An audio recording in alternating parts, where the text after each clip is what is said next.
Good day everyone, my name is Craig Dworka and I have prepared a short video presentation detailing the case of Scandinavian Airlines Flight 751. I'll be highlighting the important aspects of the case as well as discussing the communication and ethical breaches that evolved from the case. I will also be discussing the impact of the breaches on the final outcome of the case.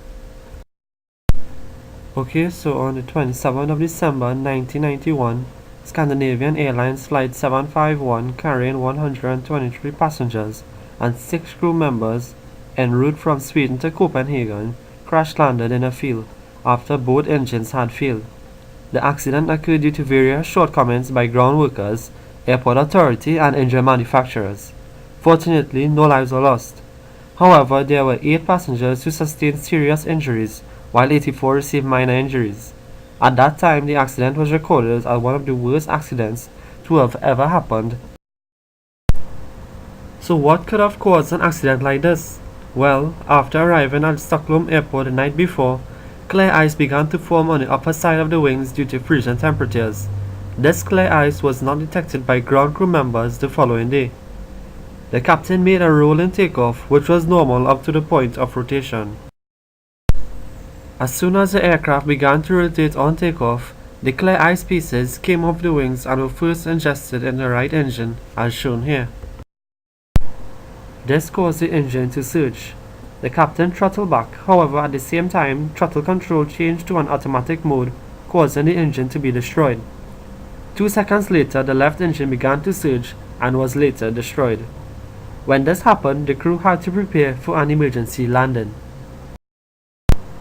When the aircraft was entirely out of the cloud at a height of 300 to 250 meters, the captain elected to try and land in a field in roughly the direction of flight, northeast of Stockholm. During their approach to the selected field, the aircraft collided with trees. In the collision, the major part of the right wing was torn off. The tail of the aircraft struck the ground first. After impact, the aircraft slid along the ground for approximately 110 meters before stopping.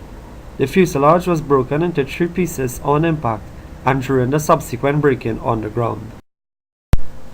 A number of communication and ethical issues evolved from the case.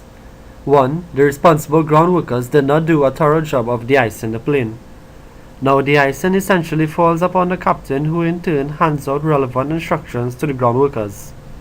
As such, he places trust in the workers to be flawless in order to eliminate any flight discrepancies. Therefore, the failure to recognize the clear ice on the aircraft's wings was indirectly the fault of the captain. Next, the pilots were not trained to deal with malfunctions such as engine surges.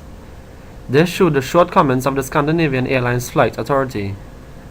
Another communication issue was that the pilots were not aware of the newly introduced technology, automatic thrust restoration. This showed the lack of communication between the engine manufacturers and airline officials. And lastly, with respect to the rescue operation, it did not go as planned. For instance, the duty fire engineer thought the operation would be brief, and so he did not see the need to order the available heated tents for the passengers who were freezing in the cold. Due to radio communication difficulties on site as well, there was a breakdown of communication between officials, and as such, rescue efforts took too long.